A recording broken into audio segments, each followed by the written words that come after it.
Le leader, le Paris Saint-Germain, accueille Saint-Etienne 9e. Le PSG a gagné tous ses matchs depuis le début de la saison, mais Saint-Etienne est invaincu, une victoire et 3 matchs nuls. Des Verts qui restent sur 2-0-0. Un troisième de suite ne serait sans doute pas pour leur déplaire. Saint-Etienne n'a encaissé que 2 buts depuis le début de la saison. C'est la meilleure défense à égalité avec Lille et Lyon. Il va falloir tenir face à un PSG tout de même privé de Kylian Mbappé, suspendu, et de Neymar, mis au repos avant les retrouvailles du PSG avec la Ligue des Champions et un déplacement quelques jours après la réception de Saint-Etienne à Anfield pour défier Liverpool. La première action est en faveur d'André Di Maria. C'est donné en retrait pour un tir de Julian Draxler. L'international allemand voit son ballon repoussé par Stéphane Ruffier. Saint-Etienne réussit à répondre avec ce centre, un ballon qui est contré et une frappe à côté. Une bonne tentative pour Yann M'Vila. Cabella est absent de dernière minute pour Saint-Etienne qui développe quand même quelques actions intéressantes. Attention à Draxler dans la surface qui réussit à marquer le premier but de la partie, 23e minute. L'adresse de la tête de la part du joueur allemand. Il n'a pas énormément joué depuis le début de cette saison en Ligue 1 Conforama, mais là il est titulaire et là il se montre. Contrôle de la tête, puis une deuxième touche du haut du crâne pour lober Stéphane Ruffier, sorti à sa rencontre. Premier but de la saison en championnat pour Draxler. Le PSG est bien lancé avec ce score de 1-0.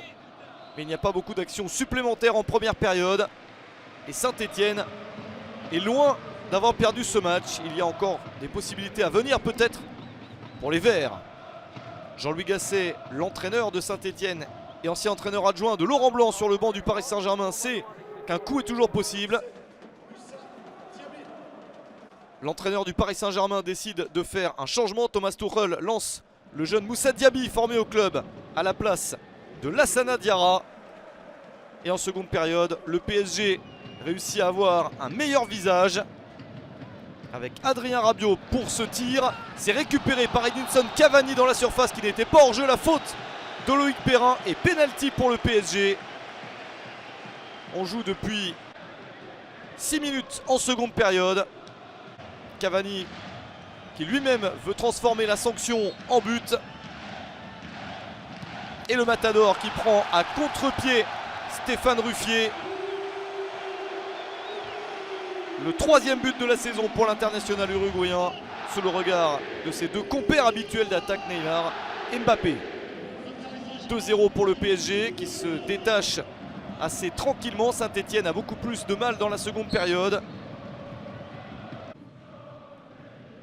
Les Parisiens essayent de gérer leur avantage. Attaque tout de même avec Romain Amouma qui centre pour Loïs Diony. Enfin une possibilité pour les visiteurs, mais ça ne passe pas. Et Thiago Silva se fait un petit peu mal sur cette séquence. Il est remplacé un petit peu plus tard par le jeune allemand Thilo Kehrer. La balle sur le côté pour le PSG avec Moussa Diaby. Ça arrive au 2e poteau. André Di Maria qui n'a pas énormément d'angle mais qui réussit quand même à battre Stéphane Ruffier. 3-0 à un quart d'heure de la fin du match. 2e but pour l'international argentin. La victoire est désormais certaine pour le PSG, mais qui continue à montrer quelques jolies choses. Nkunku est entré sur le terrain à la place de Verratti et les actions se développent. Draxler qui va réussir à centrer. Cavani rate le ballon, mais au 2e poteau surgit Moussa Diaby. Il réussit à marquer son premier but en Ligue 1 Conforama. Une seconde période de qualité pour ce jeune joueur qui participe à ce score très large. Saint-Etienne avait fait une première période solide.